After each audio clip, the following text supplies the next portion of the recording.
नमस्कार। DD news पर आप देखना शुरू कर चुके हैं। आज इस समय पर हमारा खास प्रोग्राम इस वक्त, और आज इस समय क्यों, लगभग 1 घंटा पहले क्यों, इसलिए क्योंकि आज की सबसे बड़ी खबर यही है कि कुछ ही देर बाद करीब 3:30 बजे जो चुनाव आयोग है वो 2 राज्यों के चुनावी रण की रणभेरी बजाने वाला है, महाराष्ट्र और झारखंड के लिए।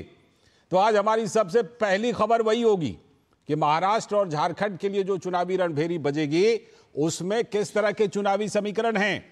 और ये 2 राज्य तो हैं ही, इसके साथ करीब 45 विधानसभा लोकसभा सीट जो हैं उनके भी उपचुनाव की घोषणा हो सकती है।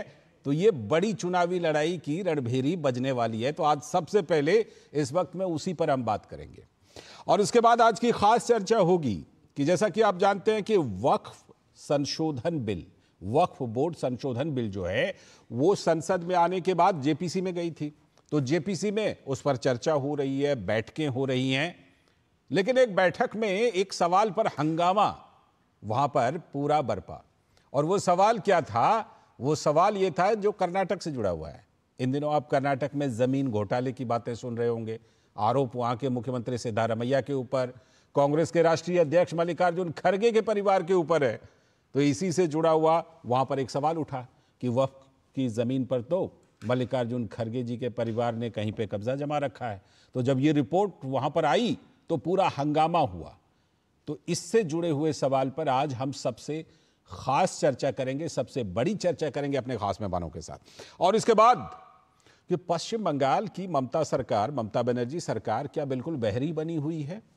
डॉक्टर हड़ताल कर रहे हैं, अनशन कर रहे हैं और उनकी हालत बिगड़ रही है। वो खुद हॉस्पिटल पहुंच रहे हैं। और कल्याण बनर्जी जो टीएमसी के नेता हैं, इतने असंवेदनशील बयान दे रहे हैं। वो कह रहे हैं कि ये बिल्कुल हड़ताल करें, जब तक उनकी मौत ना हो जाए तब तक हड़ताल करें। इस तरह के बयान आ रहे हैं। तो ममता बनर्जी सरकार के ऊपर आखिर क्यों नहीं असर पड़ रहा है डॉक्टरों की हड़ताल का, और क्या कुछ ममता बनर्जी सरकार के मन में है, इसकी करेंगे पड़ताल, पूछेंगे तमाम सवाल जवाब। लेकिन सबसे पहले इस वक्त की हेडलाइंस। प्रधानमंत्री नरेंद्र मोदी ने दिल्ली में विश्व दूर संचार मानकीकरण सभा का किया उद्घाटन। 190 से भी अधिक देशों के 3000 उद्योग प्रतिनिधि ले रहे हैं हिस्सा।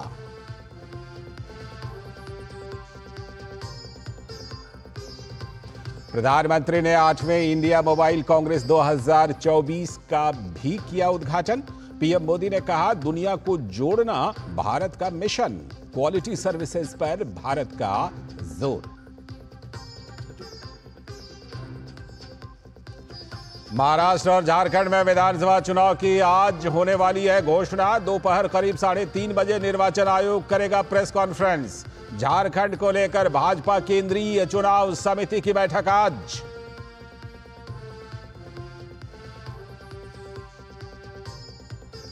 कोलकाता में बेटी अभया को इंसाफ के लिए एकजुट हुए देश भर के जूनियर डॉक्टर। आज ओपीडी और गैर जरूरी सेवा से दूर रहने का फैसला। आईएमए भी दिन भर के उपवास पर।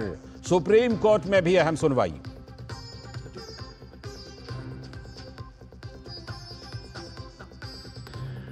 और कांग्रेस के राष्ट्रीय अध्यक्ष मल्लिकार्जुन खड़गे पर वक्फ की संपत्ति पर कब्जा करने के लगे आरोपों के बीच वक्फ संशोधन विधेयक 2024 पर संसद की संयुक्त समिति की बैठक आज दूसरे दिन भी जारी।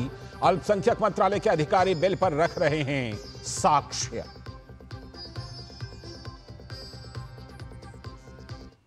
तो ये थी इस वक्त की हेडलाइंस, और अब देखते हैं खबरों को विस्तार से। और जैसा कि हमने आज पहले ही आपको बताया कि आज 1 घंटा पहले हम आपका ये खास प्रोग्राम कर ही इसीलिए रहे हैं क्योंकि करीब 3:30 बजे महाराष्ट्र और झारखंड के चुनाव की रणभेरी बजने वाली है चुनाव आयोग के द्वारा। तो महाराष्ट्र और झारखंड में होने वाले विधानसभा चुनावों से जुड़ी खबर सामने आ रही है। बड़ी खबर कि चुनाव आयोग आज चुनाव की तारीखों का ऐलान कर सकता है, और इसके लिए दोपहर 3:30 बजे प्रेस कॉन्फ्रेंस बुलाई गई है। इस दौरान पूरी चुनाव प्रक्रिया की जानकारी चुनाव आयोग देने वाला है। इसके अलावा अन्य राज्यों में 45 से भी अधिक सीटों पर विधानसभा के उपचुनाव, जिसमें उत्तर प्रदेश के 10 सीटें भी शामिल हैं, उनका भी ऐलान हो सकता है। साथ ही वायनाड, नांदेड़ और बशीरहाट लोकसभा सीट पर उपचुनावों की घोषणा भी संभव है। तो आयोग की टीम ने, जैसा कि आपको पता ही होगा कि कुछ समय पहले महाराष्ट्र और झारखंड यानी दोनों राज्यों का दौरा किया था, तैयारियों का निरीक्षण किया था। और जानकारी के अनुसार चुनाव आयोग दीपावली और छठ पूजा इन दोनों त्योहारों को ध्यान में रखते हुए चुनाव की तारीखों का ऐलान करेगा। महाराष्ट्र की बात सबसे पहले करते हैं। 288 विधानसभा सीटें हैं वहां पर। तो उनका महाराष्ट्र विधानसभा का कार्यकाल 26 नवंबर को समाप्त होने वाला है। और झारखंड में 81 सीटें हैं कुल मिलाकर, और झारखंड की विधानसभा का कार्यकाल 5 जनवरी 2025 को खत्म होने वाला है।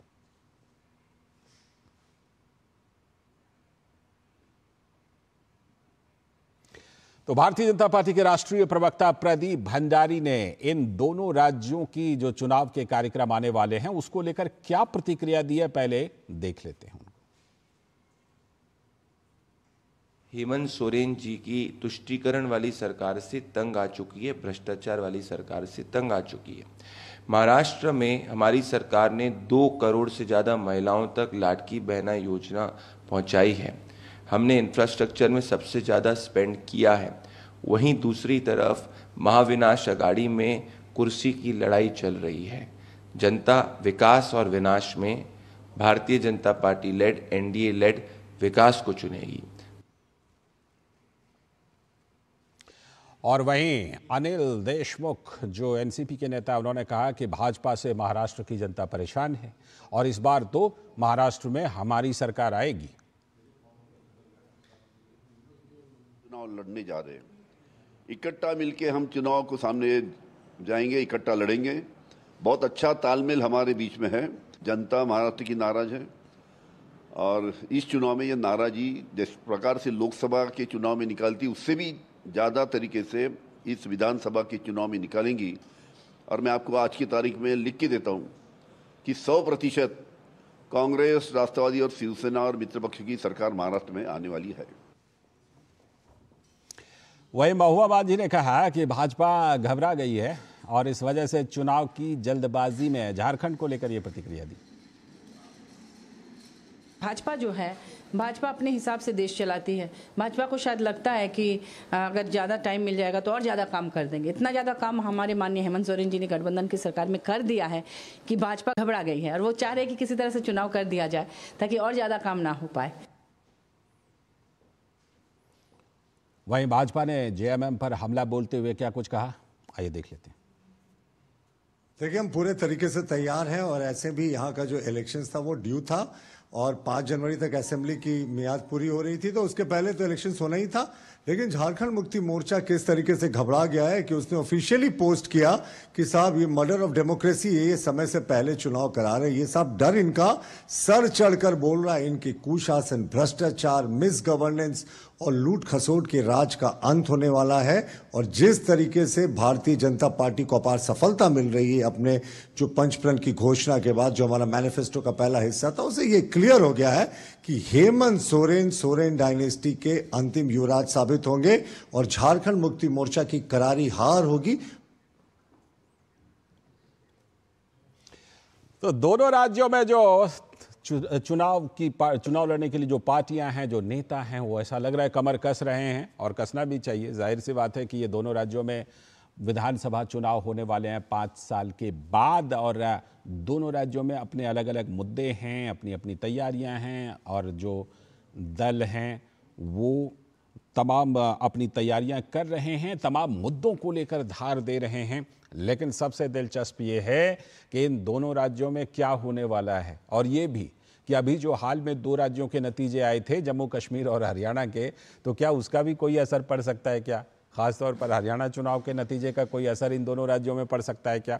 सीधे जुड़ते हैं अपने 2 संवाददाताओं के साथ। मुंबई से योगेश शीतल और रांची से दिवाकर कुमार, दोनों संवाददाता हमारे जुड़ चुके हैं। मैं पहले योगेश का रुख करता हूं। योगेश, रणभेरी बजने वाली है, क्या क्या दोनों सेनाओं की तैयारी है? वहां तो बिल्कुल एकदम जिसे कहते हैं ना, दोनों सेना, जैसे महाभारत के युद्ध में 2 खेमा एकदम साफ साफ बन गया था और किसी तीसरे के लिए कोई गुंजाइश ज्यादा थी नहीं, उसी तरह से वहां महाविकास अघाड़ी और महायुति दोनों बिल्कुल आमने सामने हैं। किस तरह की तैयारियां महाराष्ट्र में, और क्या कहीं ना कहीं हरियाणा के चुनाव का असर आपको महाराष्ट्र में जो सीट शेयरिंग है, जो डील है, उस पर असर होता हुआ दिख रहा है क्या योगेश? देखिए लालचंद, दो सवाल है आपका। पहला तो तैयारियां, और दूसरा जो हरियाणा का चुनाव का जो परिणाम आया उसका क्या कोई परछाई यहां पर भी पड़ेगी। पहला जो आपका हिस्सा है कि तैयारियों के बारे में, तो लगातार जब से अगर आप देखें तो पिछले 2-3 सालों से जिस तरीके की राजनीतिक उठापटक महाराष्ट्र में हुई है, चाहे वो शिवसेना के बीच में जो फूट पड़ी हो या फिर राष्ट्रवादी कांग्रेस पार्टी एनसीपी जो है उसके बीच में जो फूट पड़ी हो, इसने इस पूरे महाराष्ट्र की राजनीति में गर्माहट जो है उसको बरकरार रखा है। और हर वक्त ऐसा माहौल बना रहा कि कब क्या होगा, क्योंकि पहली बार ऐसा हुआ जब महाराष्ट्र के 5 साल के कार्यकाल ने 3 मुख्यमंत्री को देखा। सबसे पहले देवेंद्र फडणवीस मुख्यमंत्री बने, उसके बाद उद्धव ठाकरे मुख्यमंत्री बने, उसके बाद एकनाथ शिंदे जो कि अभी भी मुख्यमंत्री हैं उनको मुख्यमंत्री का कार्यभार मिला। तो इस वजह से महाराष्ट्र की राजनीति काफी जो है रोमांचक मोड़ पर आ गई है। दूसरा, क्या हरियाणा के चुनाव का असर पड़ेगा? देखिए पिछले दिनों अगर आप कहीं भी देख लीजिए, मसलन जो प्रधानमंत्री हैं नरेंद्र मोदी, उनके कई सारे कार्यक्रम हुए। वर्धा में हुआ, जो है लातूर में उनका कार्यक्रम हुआ, इसके अलावा पुणे में मेट्रो का कार्यक्रम हुआ, कई सारे कार्यक्रम जो है प्रधानमंत्री के हुए, ठाणे मुंबई में भी कार्यक्रम हुआ। इन सब कार्यक्रमों में जो अतिथि वक्ता थे उन्होंने कई बार हरियाणा चुनाव के परिणामों का जिक्र किया था, और इसका जिक्र ही बल्कि नहीं हुआ। जब रिसेंटली जब टाटा का एक इंस्टीट्यूट का इनॉग्रेशन हो रहा था, उसमें भी इस बात को प्रमुखता से कहा गया कि किस तरीके से जो कैंपेनिंग की गई थी लोकसभा में, जिसमें कि काफी चीजों को जो है बूस्ट किया गया था, गलत तरीके से कैंपेनिंग, निगेटिव कैंपेनिंग जिस तरीके से की गई थी, चाहे वो रिजर्वेशन को लेकर हो, चाहे वो संविधान को लेकर हो, इन सब का जिक्र हर एक कार्यक्रमों में कहीं ना कहीं आता रहा। और चूंकि हरियाणा चुनाव में पक्ष में जो परिणाम रहे वो बीजेपी के पक्ष में रहे, तो उस चीज का असर जो है वो निश्चित तौर पर यहां पर दिखेगा। और वो सुर जो है उसको पार्टियां ऑलरेडी लयबद्ध कर चुकी हैं, चाहे वो महायुति के किसी भी घटक दल की आप बात कर लीजिए। आपके पास दिवाकर के पास चलते हैं। दिवाकर, आप जरा जेएमएम के उस बयान को डिकोड कीजिए दिवाकर, जिसमें वो कह रहे हैं कि भाजपा को चुनाव की इतनी जल्दी क्यों है। भाई ऐसे देखिए, जनवरी में उनका कार्यकाल खत्म हो रहा है विधानसभा का। पिछली बार भी महाराष्ट्र के साथ ही चुनाव हुआ था, झारखंड का। तो जेएमएम को ये क्यों कहना पड़ रहा है कि भाजपा को जल्दी है चुनाव की? ये तो मुझे लगता है समय से ही चुनाव हो रहा है, अक्टूबर, ये 15 अक्टूबर है ही, और मुझे लगता है कि पूरी प्रक्रिया खत्म होते होते, हालांकि चुनाव आयोग अभी ऐलान करने वाला है, लेकिन वो पूरी प्रक्रिया खत्म होते होते नवंबर दिसंबर वैसे भी पहुंच जाएगा। तो जेएमएम इस तरह का बयान क्यों दे रही है? देखिए जेएमएम, क्योंकि हरियाणा का, जैसा कि आप लालचंद जिक्र कर रहे थे कि हरियाणा चुनाव का कोई इम्पैक्ट क्या झारखंड में दिखेगा, तो निश्चित तौर पर जिस तरीके का माहौल बन रहा है और जिस तरीके की बयानबाजी हो रही है, उससे कहीं ना कहीं ये लग रहा है कि हरियाणा का इम्पैक्ट झारखंड में भी दिखेगा। भाजपा के नेता लगातार गदगद है, उत्साहित है, और वो इम्पैक्ट दिख रहा है। शायद कह सकते हैं कि उसी इम्पैक्ट का ये नतीजा है कि जेएमएम की ओर से आज ये बयान आया है। इसके पहले जेएमएम की ओर से खुलकर इस तरह के बयान नहीं आ रहे थे कि चुनाव जल्दबाजी में, क्योंकि चुनाव की जो पटकथा है वो काफी दिनों से यहाँ लिखी जा रही थी और कहा जा रहा था कि कभी भी झारखंड की चुनाव की घोषणा हो सकती है। और जेएमएम की ओर से लगातार, चाहे वो कांग्रेस की ओर से भी बयान आ रहे थे, लगातार साफ तौर पर ये बयान आ रहे थे कि हम लोग चुनाव के लिए हर वक्त तैयार है। लेकिन अब जब चुनाव की आज घोषणा होनी है और उसके 2 घंटे पहले इस तरह का बयान एक तरीके से हताशा को दर्शाता है, और एक कह सकते हैं कि उनके अंदर जो एक डर पैदा हो रहा है उसको भी दर्शाता हुआ नजर आता है। तो एक इम्पैक्ट दिख रहा है, लेकिन तमाम पार्टियां जो झारखंड में है वो चुनावी मूड में है। आप देख सकते हैं कि किस तरीके से भारतीय जनता पार्टी ने अपने पंच प्राण की घोषणा पहले ही, एक तरीके से आधे चुनावी घोषणा पत्र की घोषणा उन्होंने पहले ही कर दी है। और हेमंत बिश्व शर्मा ने कल साफ तौर पर कहा कि एनडीए गठबंधन का जो सीट शेयरिंग का फॉर्मूला है वो पूरी तरीके से साफ हो चुका है, और वो जल्द ही जो उम्मीदवारों का ऐलान है और सीट शेयरिंग की भी घोषणा जल्दी कर देंगे। तो इसके बाद अब बारी आती है इंडी गठबंधन की, कि आखिर इंडी गठबंधन सीट शेयरिंग को लेकर अभी तक अपने चीजों को खुलकर बोल नहीं रही है। तो क्या सीट शेयरिंग में दावपेच कहीं फंसा हुआ है, तो इस तरह की चीजें हैं, उम्मीदवारों के नाम का ऐलान, तो ये तमाम तरह की जो दुविधाएं इंडी गठबंधन में है, शायद उसका ये इम्पैक्ट हो सकता है जो आज बयानबाजी की जा रही है। लौटता हूं आपके पास, मैं फिर एक बार फिर से योगेश का रुख करता हूं। योगेश, दोनों तरफ की जो सेना है, महायुति और महाविकास आघाड़ी, तो हमें पिछले दिनों जो खबर मिल रही थी उसके मुताबिक ये लग रहा है कि महायुति का लगभग सब कुछ सेट है ना, कि कितनी सीटें किनको मिलनी है। और महाविकास आघाड़ी में अभी भी बहुत सारी चीज़ें हैं, बहुत सारी चीज़ें तय होनी बाकी है। क्या कुछ खबरें मिल पा रही हैं कि क्या कोई मोटे तौर पर जैसे महायुति ने एक तरह की सहमति बना ली है कि बीजेपी शायद 150 के आसपास सीटों पर या 160 या 150 पर लड़ेगी, उसी तरह से शिवसेना और अजीत पवार गुट के लिए भी लगभग सहमति बन चुकी है, उसमें 2-4 सीटों का इधर उधर हो सकता है।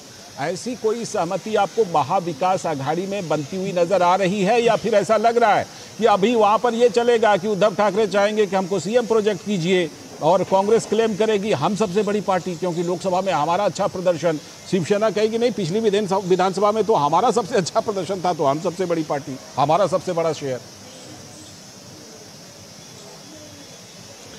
देखिए लालचंद, जो भी सीट शेयरिंग होती है उसके पीछे बार्गेनिंग पावर रहता है। बार्गेनिंग कौन कितना कर पाता है, किसके अंदर बार्गेनिंग करने की क्षमता कितनी ज्यादा है, जनाधार किसका किसके पक्ष में रहा है, इन सब चीजों को ध्यान में रख के ही बार्गेनिंग होती है। अगर आप महायुति की देखेंगे तो महायुति में क्योंकि आप जो भी कार्यक्रम देख लें, चाहे वो देवेंद्र फडणवीस और एकनाथ शिंदे आपको साथ में दिखेंगे, अजीत पवार भी हालांकि बाद में जुड़ गए थे महायुति में, वो भी आपको कई कार्यक्रमों में साथ में दिखेंगे। इसके विपरीत अगर आप महाविकास आघाड़ी में देखेंगे तो जो उद्धव ठाकरे जो कि मुख्यमंत्री थे, यहां पर एक समय उन्होंने अपना दबदबा भी बनाया था, काफी असर भी था उनका इस पूरी सरकार में, लेकिन धीरे धीरे करके जिस तरीके से एक एम्बैरेसिंग सिचुएशन उनके सामने आता गया, जब उनके हाथ से जो है सत्ता एक तरीके से तो सत्ता तो खैर निकली गई उनके हाथ से, उनके जो लोग थे, जो विधायक थे, उनके जो सांसद थे, वो धीरे धीरे करके उनसे जो है उनकी पार्टी से अलग होते गए, उनकी पार्टी एक पूरी की पूरी पार्टी छिन गई। एक एम्बैरेसिंग सिचुएशन उद्धव ठाकरे का इसलिए भी रहा क्योंकि महाराष्ट्र है, पूरी राजनीति उनके यहां से शुरू है, छत्रप जिसको हम बोलते हैं, क्षेत्रीय दल है यहाँ के, ऐसे में उनका बार्गेनिंग पावर कम है। और शरद पवार की अगर आप बात कीजिए, मंजे हुए हैं, तजुर्बेदार नेता हैं, हर तरफ उनकी पैठ है, तो यहाँ पे बार्गेनिंग पावर में थोड़ी दिक्कत आ रही है। और यही वजह जो आप बता रहे हैं बिल्कुल सही बता रहे हैं कि जो सीट शेयरिंग है इसमें ये चीज बहुत जो है वैल्यू रखता है, बिल्कुल वैल्यू रखता है। दिवाकर, आपके पास खास तौर पर आपसे जरूर इस पर चर्चा करना चाहूंगा कि अगर पिछले चुनाव से देखिए तो सबसे बड़ा बदलाव जो इस बार दिखाई पड़ रहा है कि चंपई सोरेन इस बार दूसरे खेमे में है। पूर्व मुख्यमंत्री हैं, अब भारतीय जनता पार्टी के नेता हो चुके हैं। चंपई सोरेन का खास तौर पर जो कोयलांचल है उसमें बड़ा प्रभाव है। पिछली बार के भी अगर आप आंकड़े को देखिए तो बीजेपी भी वहां पर करीब 25 सीटें बीजेपी ने भी जीती थी, बहुत ज्यादा दूर थी नहीं, और कोयलांचल की वजह से ही बीजेपी पिछली बार पिछड़ गई थी। इस बार चंपई सोरेन कितना बड़ा फैक्टर बन सकते हैं दिवाकर? देखिए, निश्चित तौर पर चंपई सोरेन एक बड़ा फैक्टर है क्योंकि पिछले चुनाव में एक तरीके से दो चीजें हैं लालचंद, पहले चंपई सोरेन पे मैं बात में आऊंगा, दूसरा आसू पार्टी के साथ इनका गठबंधन भी नहीं बना था, तो एक तरीके से एनडीए का कुनवा पिछली बार जो चुनाव 2019 में हुए थे उसमें बिखरा हुआ था। ये इस बार ये कुनवा एक साथ एकजुट होकर चुनाव लड़ रहा है। दूसरा, हेमंत सोरेन के साथ पिछले बार चंपई सोरेन थे और वो उन्हें जो कहते हैं कि उनकी जो राजनीति की जो पारी है वो शिबू सोरेन के समतुल्य की पारी रही है और कोल्हान में उन्हें एक बड़ा नेता माना जाता है। कोल्हान के इलाके में पिछले बार बीजेपी 14 में से एक भी सीट नहीं जीत पाई थी और इस बार चूंकि चंपई सोरेन से वहां से बड़े नेता आते हैं, उनको हेमंत सोरेन को जब जेल जाना पड़ा तो उनको सीएम चंपई सोरेन को बनाना पड़ा, तो आप समझ सकते हैं कि चंपई सोरेन की पार्टी में क्या हस्ती रही होगी और उनका उस इलाके में क्या दबदबा रहा होगा। तो अब चूंकि कोल्हान के इलाके से वो बड़े नेता के तौर पर आते हैं और आदिवासी के नेता में उनकी एक बड़ी छवि है और जिस तरीके से उनको लेकर एक सिंपैथी की लहर पूरे झारखंड में पैदा हुई है, तो निश्चित तौर पर इस जो विधानसभा चुनाव हो रहे हैं उसमें उसका इम्पैक्ट दिखेगा और वो सिर्फ कोल्हान में नहीं बल्कि जो संथाल का इलाका है वहां पर भी ये इम्पैक्ट इस बार देखने को मिलेगा लालचंद। बिल्कुल, ये इम्पैक्ट देखने को मिलेगा और बड़ा दिलचस्प होने वाला है। और जैसा कि आप दोनों संवाददाता कह रहे हैं कि कहीं ना कहीं ऐसा लग रहा है कि अभी जो हाल में 2 राज्यों के नतीजे आए हैं उसमें खासतौर पर हरियाणा का जो चुनाव नतीजा है उसका कुछ ना कुछ असर तो दिखाई पड़ रहा है, और नतीजों पर कितना असर पड़ेगा वो बात की बात है, लेकिन अभी जो सीट शेयरिंग है, बार्गेनिंग है, डीलिंग है, उस पर तो साफ साफ असर दिखाई पड़ रहा है। बहुत बहुत शुक्रिया आप दोनों का, योगेश शीतल मुंबई से आपका जुड़ने के लिए और दिवाकर कुमार आपका रांची से जुड़ने के लिए बहुत बहुत शुक्रिया। तो हमारे दोनों संवाददाता जुड़ रहे थे और जैसा कि हम आपको लगातार अपडेट दे रहे हैं कि चुनाव आयोग अब से कुछ ही देर बाद करीब 3:30 बजे ऐलान कर देगा, चुनाव की रणभेरी को बजा देगा, बिगुल बजा देगा और उसके बाद इन दोनों राज्यों में जो हलचल है वो और ज्यादा तेज हो सकती है। 3:30 बजे के आसपास ये प्रेस कॉन्फ्रेंस है, जब वो प्रेस कॉन्फ्रेंस आएगी तो हम जरूर आपको वहां पर लिए चलेंगे, लेकिन फिलहाल हम आगे बढ़ते हैं और बात करते हैं आज की खास चर्चा की। और आज की खास चर्चा हमारी क्या है? आज की खास चर्चा यह है कि आपको याद होगा कि वक्फ बोर्ड संशोधन बिल मोदी सरकार लेकर आई थी, पार्लियामेंट में, संसद में उसको पेश भी किया था। उसके बाद उसको जेपीसी को भेज दिया गया था। तो जेपीसी की बैठकें चल रही हैं, उस पर सभी लोग अपनी राय रख रहे हैं। इसी क्रम में बहुत जबरदस्त हंगामा हुआ है इस बैठक में। क्यों? क्योंकि वक्फ संशोधन बिल पर जारी चर्चा के बीच कल विपक्ष ने जेपीसी की मीटिंग का बहिष्कार कर दिया। बैठक में दरअसल समाज के कई गणमान्य व्यक्तियों ने अपने सुझाव को रखे, लेकिन एक सुझाव ऐसा था जिससे विपक्ष के सांसद बुरी तरह भड़क गए। विपक्षी सांसदों ने आरोप लगाया कि कर्नाटक अल्पसंख्यक आयोग के पूर्व अध्यक्ष अनवर मणिपति की टिप्पणी जो है वो नियम के विरुद्ध है। लेकिन मणिपति ने कहा क्या था? दरअसल जेपीसी के सामने अनवर मणिपति ने 11 पन्नों का अपना प्रेजेंटेशन दिया था, जिसमें उन नेताओं का जिक्र है जिन्होंने वक्फ की संपत्ति हड़प ली है। लेकिन इसमें कुछ खास भी है। क्या खास है कि अनवर मणिपति की रिपोर्ट में दावा किया गया है कि कांग्रेस के राष्ट्रीय अध्यक्ष मल्लिकार्जुन खड़गे सहित कई प्रमुख कांग्रेस नेता वक्फ संपत्ति के दुरुपयोग में शामिल रहे हैं। इस रिपोर्ट में वक्फ संपत्तियों के दुरुपयोग का आरोप लगाया गया है। कांग्रेस सरकार के दौरान एक बड़ा भूमि घोटाला हो रहा था। साथ ही इस रिपोर्ट में दावा किया गया है कि वक्फ संस्थाओं की संपत्तियों से अधिकांश आय भ्रष्ट अधिकारियों, नेताओं और वक्फ के मुताबियों के द्वारा हेरफेर की जा रही है। बस भड़क गए विपक्ष के नेता। कर्नाटक में वक्फ की 2.3 लाख करोड़ रुपए के घोटाले का खुलासा करके अनवर ने वक्फ की संपत्ति पर बंदरबाट की सच्चाई को जगजाहिर कर दिया। तो जमीयत उलमा हिंद सहित कई संगठनों ने अपने पक्ष में मजबूत आधार रखा, लेकिन खड़गे जी के नाम से ही विपक्ष क्यों भड़का, ये एक बड़ा सवाल है। कांग्रेस की सरकार में, पिछली कांग्रेस सरकार में गठित रंगनाथ मिश्रा कमीशन ने वक्फ की संपत्तियों से मिल रही आय और उसकी लेखा जोखा पर बड़ा सवाल उठाया था। लेकिन कांग्रेस पार्टी कार्रवाई करने के बजाय वक्फ बोर्ड को और शक्तिशाली बनाती रही। 2013 में भी एक बड़ा संशोधन कर दिया और असीमित अधिकार दे दिए, ये प्रयास किया था। तो सवाल यह है कि गरीब मुसलमानों की भलाई और उनके पुनर्वास के लिए बना वक्फ कानून क्यों समुदाय के चंद ठेकेदारों के हाथ में वक्फ बोर्ड चला गया? सवाल यह भी है कि तुष्टीकरण की सियासत में इस कानून में जितने संशोधन पहले हुए उसमें खास लोगों का ही ध्यान रखा गया। क्यों ऐसा हुआ? केंद्र सरकार ने वक्फ संशोधन बिल संसद में लाकर वक्फ कानून की त्रुटियों को दूर करने की पहल की है, लेकिन विपक्ष की चर्चा की मांग के मद्देनजर जेपीसी गठित कर दी गई। 31 सदस्यों की जेपीसी ने अब तक कई मीटिंग भी की और उसके जरिए विस्तृत चर्चा भी की है।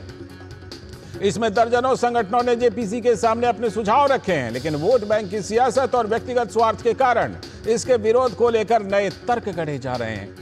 तो केरल सरकार ने उधर कांग्रेस पार्टी को पीछे छोड़ते हुए इस बिल के खिलाफ विधानसभा में प्रस्ताव पेश कर दिया और संसद के अधिकार क्षेत्र से अलग केरल विधानसभा ने सर्वसम्मति से एक प्रस्ताव भी पारित कर दिया, केंद्र से वक्फ संशोधन विधेयक वापस लेने का अनुरोध करते हुए। केरल विधानसभा चुनाव से पहले सीपीएम की वोट बैंक दुरुस्त करने की चिंता हो सकती है ये, लेकिन 90,000 से भी ज्यादा उन शिकायतों का क्या होगा जिनमें वक्फ पर निजी संपत्ति हड़पने के गंभीर आरोप लगाए गए हैं। तो यह बड़ा सवाल है और बीजेपी के नेता शहजाद पूनावाला ने इस पूरे विवाद पर क्या कुछ कहा है, आइए देखते हैं। हमें पता है कि मणिपाड़ी कमेटी रिपोर्ट आई थी, हमें पता है कर्नाटका में उप लोकायुक्ता की रिपोर्ट आई थी कि 2 लाख करोड़ का वक्फ का घोटाला कर्नाटका में किया गया था। 54,000 एकड़ में से 27,000 एकड़ लूट लिए गए थे और वो लूटने वाले लोगों के नाम सब कांग्रेस और इन लोगों के बड़े बड़े नेता है। तो यदि किसी का नाम कमेटी के सामने दिया जा रहा है प्रमाण के साथ, तो उस पर बॉयकॉट करने की क्या आवश्यकता है? और बॉयकॉट कहाँ कहाँ करोगे भाई? अब तो भ्रष्टाचार की दुकान है कांग्रेस। भाई खड़गे जी की ही फैमिली ने अभी लैंड रिटर्न किया है ना, जो उनको अवैध रूप से मिला था एरोस्पेस पार्क का, अब उसको भी बॉयकॉट करोगे? वहीं शिवसेना उद्धव गुट के नेता अरविंद सावंत, उन्होंने क्या कुछ प्रतिक्रिया दी, उनको भी देख लीजिए। Yeah, because committee is not functioning with the principles and norms of the committee.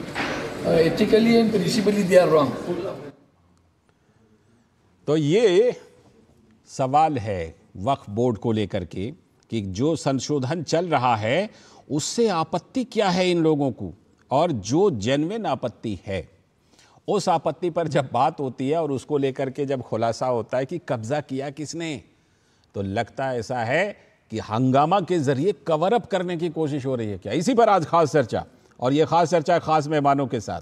और आज हमारे साथ जुड़ रहे हैं विजय शर्मा जी, हमारे साथ तो यहीं स्टूडियो में मौजूद हैं, भारतीय जनता पार्टी के प्रवक्ता। बहुत बहुत स्वागत विजय जी। और स्टूडियो में हमारे साथ हमारे सलाहकार संपादक विनोद मिश्र जी भी हैं। साथ में हमारे साथ दुष्यंत नागर जी, जो राजनीतिक विश्लेषक हैं, कांग्रेस के समर्थन में बड़ी मजबूती से बात रखते हैं। बहुत बहुत स्वागत दुष्यंत जी आपका भी इस खास चर्चा में। और हमारे साथ बहुत सारी चीजों को डिकोड करने के लिए वरिष्ठ पत्रकार शेखर अय्यर सर भी जुड़ गए हैं। बहुत बहुत स्वागत सर इस खास चर्चा में। इस वक्त में मैं जरा चर्चा को विस्तार विनोद जी के जरिए देता हूं, फिर आप सभी के पास आ रहा हूं। विनोद जी, जो ये पूरा वक्फ का मामला है, हम जानते हैं कि किस तरह विपक्ष ने मांग की, सरकार ने जेपीसी को दे दिया कि हाँ ठीक है, कोई दिक्कत नहीं, जिद की कोई बात नहीं है। भले हमारा कितना भी हमारी मंशा पवित्र हो, लेकिन आप लोग कह रहे हैं जेपीसी तो जेपीसी।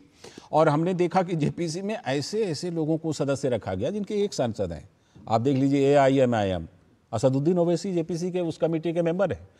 लेकिन अब जब वहां खुलासा हो रहा है वास्तविकता का, जब असलियत सामने आ रही है कि कब्जा किया किसने किसने है, तो अब उसको कवर अप करने के लिए ये हंगामा हो रहा है चर्चा करने के बजाय। विनोद जी, मैं आपकी रिपोर्ट से आता हूं, तो एक सवाल मेरे मन में है कि क्या कोई कानून संविधान से ऊपर हो सकता है क्या?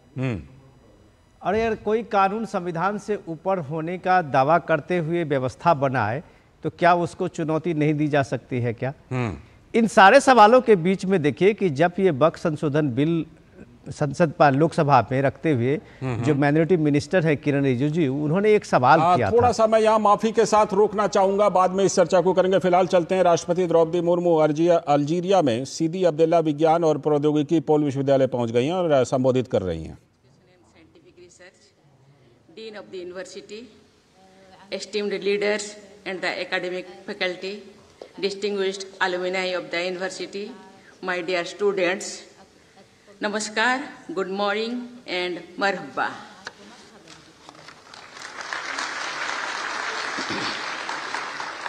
I am delighted to be here with all of you today. It is indeed a humbling experience for me to be honored with the honorary doctorate. This is an honor for my country more than for me as an individual. It is an honor you are bestowing on a country, citizen and the culture that has been an ardent and consistent champion of peace and education since time immemorial. I am grateful to scientific and technological hub, Matar Ihadaden Abdel Hafid Sidi Abdallah, for thinking of me and my country for this unique honor. I understand this university assigning example of India-Algeria collaboration was inaugurated by President Tebboune in March 2024. Yesterday, firsthand, I witnessed President Tebboune's foresight and vision for new Algeria, where science and technology will be at the forefront. My delegation and I bring to you greetings and good wishes of the 1.4 billion people of India to the friendly people of Algeria and particularly of the world's largest number of youth, around 375 million, who constitute 78% of our population and who, like young people of Algeria, are keen to build peaceful and prosperous world. It is always a pleasure to address young minds in the universities, brimming with confidence, dedicated to the pursuit of knowledge that directly impacts national development missions. My dear students, now that I am here, let me travel down memory lane and share with you my journey from a tribal, underprivileged and remote village to becoming the head of state of my country. I was born in a modest family in a village, Upparveda, in the tribal heartland of India, Odisha. My childhood was full of challenges and obstacles. I did my elementary education at a local primary school and then moved to Bhubaneswar for higher studies. I did my bachelor's from Ramadevi Women's College in Bhubaneswar and became the first woman from my village to graduate from a university. Before entering politics, I served as a clerk and teacher. Passion for education and empowerment has been a driving force throughout my personal life. As a teacher, I tried to play my humble role in steering lives of my students, especially women students, try to instill in them the values of knowledge, resilience, and compassion. I dedicated myself to serving my nation thereafter. I am now the first person from a tribal community and also a youngest to occupy the highest office of the Republic of India. Friends, a key pillar of India's rapid economic recovery is technology-led and women-led growth. The massive digital transformation taking place in India, never seen anywhere in the world stage, has encouraged the participation of women in the workforce. There are about 36% of women out of 4.4 million professionals working in our IT sector. The benefits of technology-based financial inclusion has also gone in a large measure to the women in rural areas. I am happy to note that Algeria is keen to promote dialogue with India on digitalization of their retail payment system. We have also made progress in the space exploration and science and technology sector. Our Gaganyaan mission, planned to be launched next year, will a team of Indian astronauts in the space abroad in India's first human space flight. Friends, education is undoubtedly the most impactful mechanism for human development, social upliftment, and economic development. It brings equality and neutralizes societal inequalities, ensuring that the benefits of growth reach even the most marginalized. Education is a means not only for individual empowerment but for national development as well. In recent years, India has made considerable progress in the field of education. Our literacy rates has gone up significantly. India has one of the world's largest higher education systems with over 58,000 higher education institutions and more than 43 million students enrolled for higher education.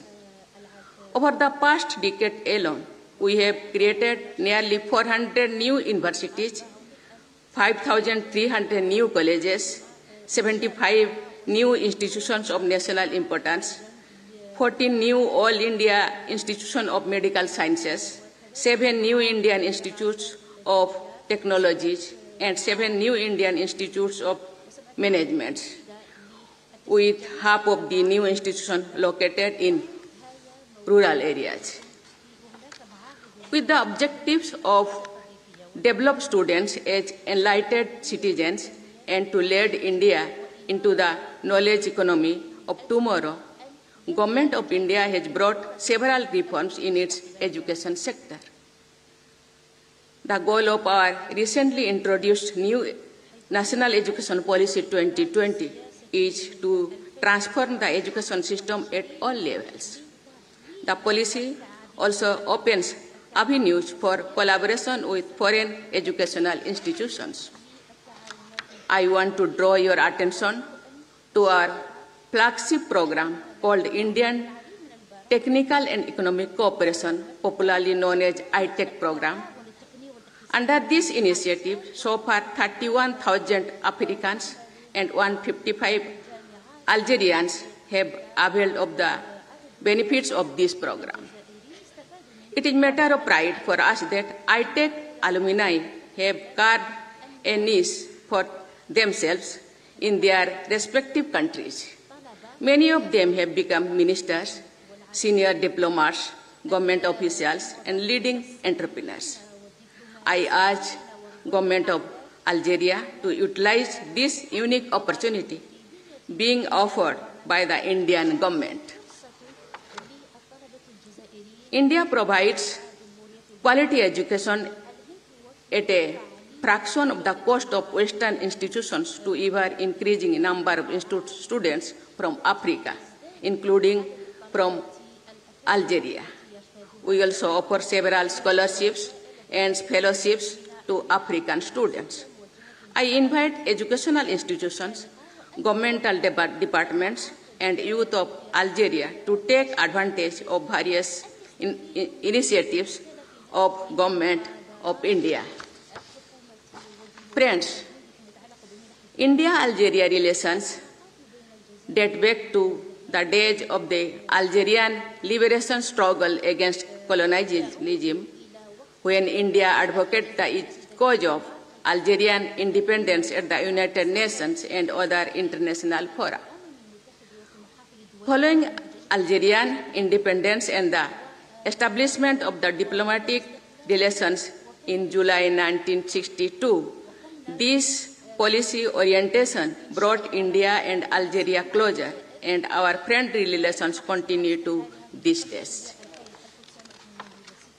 The current developments are but a good beginning.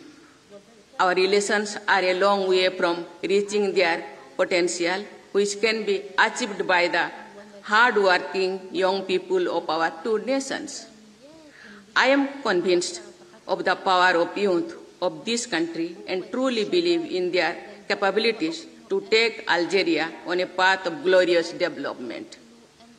These young minds will eventually become the bridgeheads of enhancing our robust people-to-people ties. Once again, my deep gratitude to the university for the respect of warm welcome given to me and my country. I express my heartfelt thanks to President Tewan and Minister Kamel Badari. I extend my best wishes to the Dean, to all the esteemed faculty members and students for success in their future endeavors.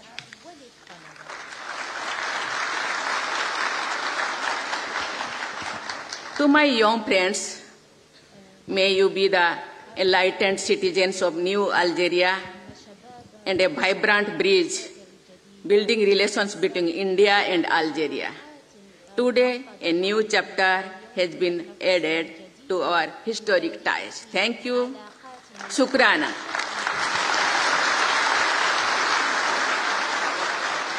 Our thanks to Her Excellency. We invite her to remain here on stage as we call upon the Minister of Higher Education and Scientific Research, Kamel Badari.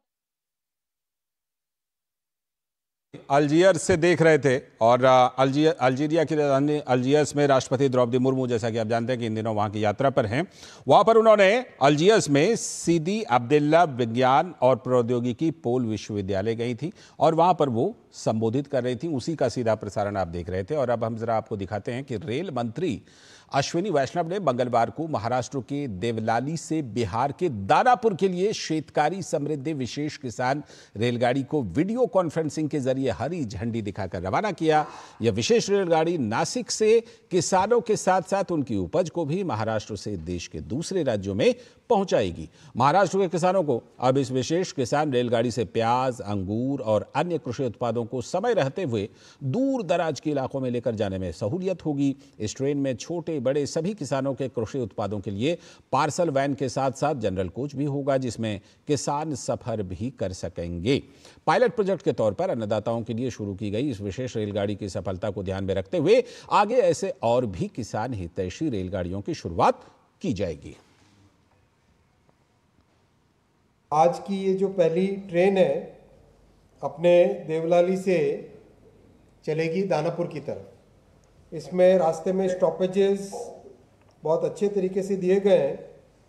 Nashik में है, मनमाड में है, जलगांव में है, भुसावल में है, फिर आगे खंडवा, इटारसी, पिपरिया, गदरवारा, नरसिंहपुर, जबलपुर, कटनी, माने जो हमारा पूरा उत्तर महाराष्ट्र है और ऊपर जो खानदेश एरिया है, इस पूरे एरिया का कंप्लीट इसमें कवरेज होता है। तो आज बहुत खुशी है कि देवलाली से दानापुर की जो 1500 किलोमीटर की जर्नी है, मात्र 4 रुपये पर किलो सामान इसमें ले जाया जा सकेगा और साथ में यात्री भी सवारी करेंगे। तो एक तरीके से एक बहुत अच्छी फ्लेक्सिबिलिटी का इसमें प्रयोग किया जा रहा है। और अब लौटते हैं आज की खास चर्चा जो हम कर रहे थे कि वक्फ पर जो जेपीसी है उसमें क्या ऐसा सामने आ गया जो इतना हंगामा होने लगा। हमारे साथ हमारे सारे खास मेहमान जुड़े हुए हैं। विनोद जी हमारे साथ यहाँ पर हैं ही, हमारे सलाहकार संपादक विनोद मिश्रा, साथ में विजय शर्मा जी भारतीय जनता पार्टी के प्रवक्ता, शेखर अय्यर जी वरिष्ठ पत्रकार और दुष्यंत नागर जी राजनीतिक विश्लेषक और कांग्रेस के समर्थन में मजबूती से बात रखने वाले। विनोद जी, आप बात पूरी कर रहे थे, ऐसा क्या सामने आ गया जो इतना हंगामा बरतने लगा वक्फ की जेपीसी में? तो मैं वही कंटिन्यू करता हूं कि ये हंगामा क्यों बढ़ पा, जैसा कि आपने इसमें रखा भी है रिपोर्ट के नाम में। तो ये हंगामा बढ़पने का जो है कारण जो सीधे सीधे ये है कि जिस बिल पे चर्चा करते हुए जब किरण रिजिजू साहब जो अल्पसंख्यक मंत्रालय के मंत्री हैं, तो उन्होंने ये चर्चा करते हुए कही थी कि उन्होंने कहा था कि ये पूरे के पूरे पूरा वक्फ बोर्ड जो संचालित हो रहा है वो लगभग यहाँ पे भू माफियाओं का राज हो गया। उन्होंने कहा कि जिस तरह की जमीनों की लूट हो रही है उसी की चर्चा करते हुए उन्होंने कर्नाटक की उस समय में भी चर्चा की थी। बिल को जब उन्होंने टेबल किया था तो उन्होंने कहा कि हजारों एकड़ जमीन कर्नाटक में कैसे उसके लैंड यूज चेंज करके उसको पूरे के पूरे कमर्शियलाइज कर दिया गया था, उसमें किसके वो खाते में गया, वो प्रॉफिट किसने हड़पा। तो वो सीधे उठा रहे थे सवाल कि ये संविधान से ऊपर कोई कानून नहीं हो सकता और यह बिल किसी भी रूप से किसी के धार्मिक स्वतंत्रता और आज़ादी पे कभी भी कोई सवाल नहीं खड़ा करता, न उसके अधिकारों का हनन करता है।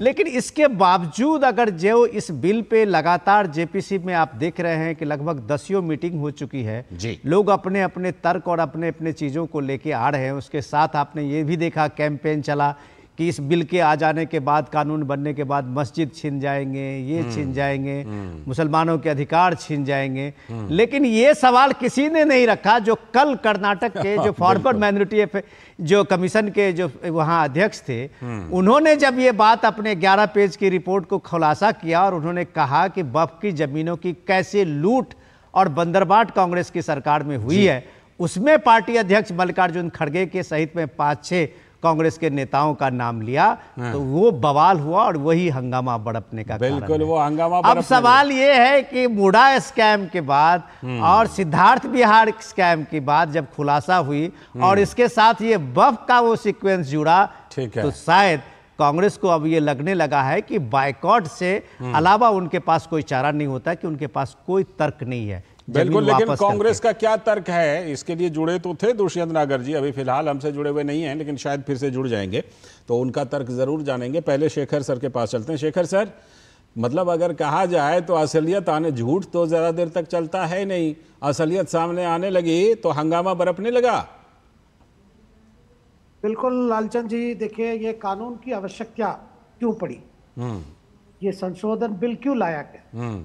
2013 में भी इस तरह एक संशोधन हुआ था, लेकिन यूपीए सरकार ने उसको कभी कार्यान्वयन नहीं किया क्योंकि इतना प्रेशर बिल्डअप था वेस्टेड इंटरेस्ट से। देखिए बात क्या है कि 8 लाख एकड़ से ज्यादा वक्फ बोर्ड की जो संपत्ति है उसमें कई एनक्रोचमेंट्स है, कई उसमें कब्जा हुआ है। अब कब्जा किसने किया है? जो लोग वक्फ बोर्ड के चलाने वाले ही उसको कब्जा करके रखे हैं। तो अभी और ऐसा उसमें कानून, पहले कानून में था अगर वक्फ बोर्ड की मामले को लेकर कोई कोर्ट नहीं जा सकता, कोर्ट का कोई रोल नहीं है उसमें, वक्फ बोर्ड ही तय करेगा। चीजों को लेकर काफी कंप्लेंट मिलने के बाद केंद्र सरकार ने ये संशोधन बिल लाया, और जैसे बिल लाया वही बातें आई, भाई आप मुसलमान की हक छीनने के लिए ये काम कर रहे हैं, ये वो करके बहुत कुछ, और ऑपोजिशन का अपना वोट बैंक पॉलिटिक्स के ध्यान रखते हुए उन्होंने बिल बिना पढ़े, बिल को लेकर जो बातें रखी गई सरकार की तरफ से वो ना सुन के उसको विरोध किए। लेकिन जैसे अभी जेपीसी की गठन हुई है, क्योंकि सरकार ने ही कहा कि ऑपोजिशन इसको जेपीसी माध्यम से इस कानून को पूरा मतलब क्लॉज बाय क्लॉज स्टडी करके जो भी आपत्ति है आप सामने ला सकते हैं। लेकिन जैसे जेपीसी की बैठक शुरू हुई है, हम देख रहे हैं जब पब्लिक हियरिंग हो रही है, लोग आके डिपोज कर रहे हैं, इनकी आपत्ति है भाई आप बाहर के लोग क्यों बुला रहे हो, और इसमें ऐसा है कि कोई भी नागरिक जाके अपने बात रख सकते हैं। अच्छा, वक्फ बोर्ड मामले में कई बातों रखने वाले केवल मुसलमान नहीं है, गैर मुसलमान लोगों के पास भी कुछ तख्ते हैं जो जेपीसी बातें रखना चाह रहे हैं, और ऑपोजिशन की आपत्ति यही है भाई इन लोगों को क्यों बुला रहे हो, गैर मुसलमानों को क्यों बुला रहे हो। और ये जो बातें जो रखे है ना मणिपति, अनवर मणिपति, ये फॉर्मर चेयरमैन है कर्नाटक के अल्पसंख्यक कमीशन के चेयरमैन है, और ये इन और कर्नाटक के अल्पसंख्यक फाइनेंस कॉर्पोरेशन के भी अध्यक्ष रह चुके हैं। तो इनके पास जो रिपोर्ट है वो रिपोर्ट उन्होंने तैयार किया था जो कर्नाटका में वक्फ बोर्ड की जो संपत्ति है कई राजनेता के पास कब्जा करके है उनके पास, उसमें कई नाम आए, उसमें कांग्रेस अध्यक्ष बिल्कुल वो नाम धीरे धीरे आ रहे हैं। मैं लौटता हूं सर आपके पास, विजय शर्मा जी। ऐसा लग रहा है जैसे भाई सब कुछ मिल बांट के चल रहा था, पहले बोर्ड का गठन हुआ, फिर उसमें समय समय पर बढ़िया बढ़िया संशोधन हुए, ऐसे संशोधन हुए जो बहुत अच्छी तरह सुहाए, अच्छा लगा कि भाई ये संशोधन तो बड़ा अपने फायदे का है, इसलिए होने दो, संशोधन का मजा लो। और अब जाकर के जब हकीकत सामने आ रहा है तो इस तरह की प्रतिक्रिया आ रही है, आपने लगता है एक साथ बहुत सारे लोगों के हितों पर चोट पहुंचा दी है क्या विजय शर्मा जी? देखिए लालचंद जी, मुझे लगता है ऐसा है कि जैसे बिल में गरम तेल के छींटे मार देते हैं, चींटियां बाहर आ जाती हैं, वैसे इनके जो भ्रष्टाचार की कलई वो खुलने लग गई और ये तिलमिलाने लग गए। आप मुझे बताइए, जेपीसी जो है एक प्रक्रिया के तहत आगे बढ़ती है, अभी वो प्रक्रिया चल रही है, आप अपने जो भी सुझाव है रखिए। उससे पहले किस तरह के इन्होंने प्रयोग किए हैं कि क्यूआर कोड लगा दिया मस्जिदों के सामने, एक ही तरह के भेज दिए गए। अब किस तरह से खड़गे जो है इनके कांग्रेस के अध्यक्ष हैं, उनके ऊपर ही उंगली उठ गई, वो भी भ्रष्टाचार में शामिल होने के आरोप उनके ऊपर लग रहे हैं। तो कांग्रेस और इनके जो इंडी गठबंधन के जो सहयोगी दल हैं वो अपनी इज्जत बचाने में लगे हुए हैं, क्योंकि उनको जिस तरह से सामना करना पड़ रहा है सच्चाई से, वो ये चाहते हैं कि हम कैसे भागे। लेकिन ये जो है, ये मोदी सरकार है, यशस्वी प्रधानमंत्री के नेतृत्व में एक एक भ्रष्टाचारी जेल के अंदर होगा, एक एक इंच जमीन जो भी गलत तरीके से किसी के हाथ में वो वापस होगी। आपने देखा होगा रामपुर में जो अभी उत्तराखंड में 200 बीघा जमीन जो संजय गांधी के दोस्त थे अकबर डंपी, उनके कब्जे में। तो ये जो नेक्सस है ना, इसको तोड़ने की कोशिश की गई है इसके द्वारा, जो ये 2013 में 1995। देखिए सारे लोग, आसान नहीं होगा क्योंकि सारे लोग इकट्ठे हो रहे हैं। बिल्कुल लालचंद जी, भ्रष्टाचारी जितने मर्जी इकट्ठे हो जाएं, अच्छा, देश हमारे साथ है, दुष्यंत नागर जी लोग हमारे साथ हैं। ठीक है दुष्यंत नागर जी, स्वागत फिर से एक बार। दुष्यंत नागर जी, ये क्या हुआ वक्फ बोर्ड में, हो क्या रहा है? अब जाकर के जब नाम सामने आ रहे हैं तो अब वहां पर हंगामा करके क्या बच जाएंगे? जो असलियत चीजें आ रही हैं वो तो अब आएंगी, वो तो चीजें जब बैठक होंगी तो ये चीजें तो निकल करके आएंगी। अगर मान लीजिए किसी ने भी कब्जा किया, उसका नाम तो आएगा कि भाई वक्फ पर इन्होंने कब्जा किया था, वक्फ की जमीन पर, तो हंगामा क्यों? सर, शर्मा जी ने अभी किसी का नाम लिया था। हाँ, अकबर अहमद डंपी का नाम लिया। कांग्रेस पार्टी के कभी सदस्य नहीं रहे, वो भाजपा के सदस्य रहे, बसपा के सदस्य रहे। वो मैंने संजय गांधी के मित्र बताए थे। उनकी पत्नी और पुत्र आपकी पार्टी के सदस्य हैं। श्रीमान जी, ऐसा नहीं होता, हर एक किसी को उठाते हैं आप कांग्रेस से पेंट कर देते हैं, गलत बात है। कांग्रेस राष्ट्रीय पार्टी है। श्री मल्लिकार्जुन खड़गे आज नेता प्रतिपक्ष हैं, कांग्रेस के राष्ट्रीय अध्यक्ष हैं, इसलिए उनके ऊपर आरोप लगा रहे हैं। 10 साल से आपकी सरकार थी, आपने आरोप नहीं लगाया। आरोप के समर्थन में साक्ष्य भी तो दे रहे हैं। सुधार की बात कर रहे हैं आप, वक्फ की संपत्तियों पे और नया कानून बनाने की बात कर रहे हैं। 10-11 साल से आपकी सरकार है, आपने इसके ऊपर कभी संज्ञान नहीं लिया। 2004 में जब आपको लगा कि आपकी पकड़ देश की जनमानस पे कमजोर हो रही है और नए मुद्दे खड़े हो रहे हैं, बेरोजगारी, भ्रष्टाचार और महंगाई, किसानों के मुद्दे, तो आप ये नए मुद्दे लेंगे। मुझे तो लगता है मुद्दे को आप डाइवर्ट कर रहे हैं। नागर साहब, आप मुझे 2-3 बातों का जवाब दीजिए। नागर साहब, मुझे 2-3 बातों का जवाब दीजिए। अगर हम आते ही कोई कार्य करते हैं तो आपने अभी शुरू कर दिया। अरे आप मुझे बताइए, शुभ कार्य जब शुरू हो जाए तभी ठीक है, आपको दिक्कत क्या है? अगर कानून सम्मत चीज हो जाए, आप मुझे बताइए, आप वक्फ बोर्ड का सेक्शन 40 पढ़िए, क्या कहता है सेक्शन 40 कि आप ट्रिब्यूनल के अलावा कहीं नहीं जा सकते हो। संविधान में कहीं लिखा है क्या? क्या ये कोर्टें फिर किस लिए खुली हुई हैं कि एक व्यक्ति वो सिर्फ कहीं नहीं जा सकता? तो हम क्या चाहते हैं भाई, वो सिविल कोर्ट में जाए, वो रेवेन्यू कोर्ट में जाए, वो हाई कोर्ट में जाए। आप मुझे बताइए, आप कहते हो दुष्यंत नागर जी, बताइए, कई सवाल विजय जी ने उठा दिए। आप कहते हो अब आप लाए हो, 10 साल में लाए हो, तो आप मुझे बताइए, हमने तो आपको भी बैठाया है जेपीसी में, तो सारे पार्टियों के जिनका एक मात्र सदस्य, उसको भी मैंने जिक्र किया असदुद्दीन ओवैसी हैं उसमें मेंबर। तो आप मुझे बताइए, रखिए ना तथ्य, आपका साथ देगा। आप सुधार की बात करिए, सकारात्मक बात करिए, तो हम जेपीसी में आए ना, उसमें प्रक्रिया के तहत आप विरोध दर्ज कीजिए ना। आपको क्या लगता है दुष्यंत नागर जी, मल्लिकार्जुन खड़गे जी के खिलाफ में जो आरोप लग रहे हैं वो बिना साक्ष्य के हैं? वहां पर वो साक्ष्य दे रहे हैं। वापस लौटाई है, वो प्रतिपक्ष के नेता है ना, उन्होंने जमीन वापस क्यों लौटाई? वो भी भ्रष्टाचार की जमीन थी ना, तभी लौटाई ना। आज हम वक्त पर रहेंगे, आज की चर्चा वक्त पर। आप इसके बहाने से माननीय खड़गे जी को उंगली उठाना चाहते हैं, उनके ऊपर कीचड़ उछालना चाहते हैं, ये नहीं होगा। तो आपको क्या लगता है कि जो सवाल उठ रहे हैं उसमें कोई दम नहीं है? दुष्यंत नागर जी, मुझे रखने दीजिए। देखिए, वो तो 2020 में विधानसभा के पटल पर रखी जा चुकी है रिपोर्ट। मैं क्या नई बातें कह रहा हूं, ये तो देश जानता है, रिकॉर्ड के ऊपर है। बताइए दुष्यंत नागर जी, ये कह रहे हैं बिल्कुल रिकॉर्ड पर है, साक्ष्य है। सारी मनगढ़ंत बातें, खड़गे जी अगर आज अध्यक्ष नहीं होते तो ये सवाल ना उठा। ये कोई तर्क नहीं, ये कोई तर्क नहीं हुआ, ये कोई तर्क नहीं हुआ। आप मुझे बताइए, वो एग्जेप्टेड है क्या? विनोद जी, भ्रष्टाचार के लिए एग्जेप्टेड है? मैं आप दोनों के पास आता हूँ, देश का कानून उन्हें एग्जेप्ट कर सकता है क्या? आप दोनों के पास आता हूँ, आप दोनों के पास आता हूँ। विनोद जी को मुझे शामिल कर दीजिए। विनोद जी, मल्लिकार्जुन खड़गे जी के खिलाफ जो आरोप लग रहे हैं, कितने उसमें कितने दम हैं, और जो उन्होंने साक्ष्य दिए हैं वो साक्ष्य कितने दमदार है? नागर साहब, आप दोनों प्रवक्ताओं का हमने बहुत देर से, हम और शेखर साहब हमारा सुन रहे थे। ये सवाल ये है कि आप जो स्कोर करना चाह रहे हैं वही पार्टी भी, कांग्रेस पार्टी भी स्कोर करना चाह रही है, लेकिन सवाल है कि स्कोर करने के बजाय अगर आप इसको वोट बैंक से अलग समझें, इसे एक आप सोशल कॉज समझ लें, एक राष्ट्रीय मुद्दा समझ लें।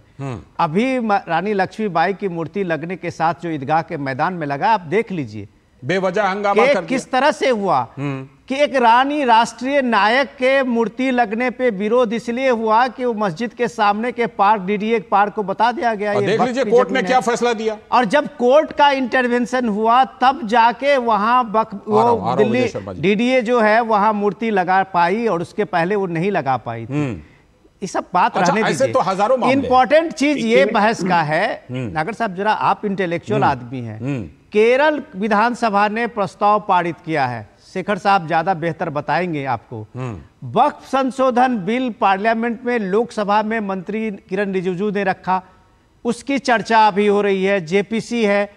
केरल विधानसभा में सर्वसम्मति से पास किया गया है वक्फ संशोधन बिल के खिलाफ, और केंद्र सरकार को कहा गया है इसे आप अविलंब वापस लीजिए। बताइए कौन होता है केरल विधानसभा में ये बिल लाने वाला? तो ये कंपटीशन जो है, सुनिए आप सुन लीजिए, आप जितना ये सारी चीजें को तर्क गढ़ने लगते हैं, मैं सिर्फ फैक्ट्स रखता हूं, जवाब तो प्रवक्ता है ही, शर्मा जी देंगे। तो आप ये मुझे बताइए सीधे सीधे, ये जो कंपटीशन चल पड़ी है वोट बैंक की सियासत में कि कौन ज्यादा दिखना चाहते हैं मुस्लिम सपोर्ट के लिए, और उसके लिए वो सारी लड़ाई है, वो लड़ाई में केरल आपसे आगे आ गया है। उसने विधानसभा में प्रस्ताव देके वो आपको बता रहा है कि ये फर्जी है, हम असली हैं जो तुम्हारा विधानसभा से कर दिए हैं। इस तरह से आप एक समाज को एक कम्युनिटी को गुमराह कर रहे हैं। ठीक है, ये मेरा कहना ठीक है। दुष्यंत नागर जी का छोटा सा काउंटर, फिर विजय जी। केरल की राज्य की चुनी हुई विधायिका के पास अधिकार है, वो अपनी भावनाओं से केंद्र को अवगत करा सकता है। अधिकार यार आप थोड़ा कानून की भी बात समझिए। संविधान में लोकसभा की बात विधानसभा में करेगी, जो करेगा केंद्र करेगा। नागर साहब, ठीक है, नागर साहब सुनिए, विजय शर्मा जी छोटा सा काउंटर दीजिए। नागर साहब सुनिए, अभी बिल में कोई किसी तरह का बदलाव नहीं हुआ, उससे पहले ही वो करने लग गए। बिल्कुल, तो वो पहले ही तो करते हैं। यूसीसी आने से पहले ही सड़कों पर उतर आती है केरल सरकार। उनको क्या पता कि क्या अमेंडमेंट होने वाला, तो वहां कंपटीशन है ना, वहां सीपीएम का इन मुद्दों पर सीपीएम का कांग्रेस से कंपटीशन है।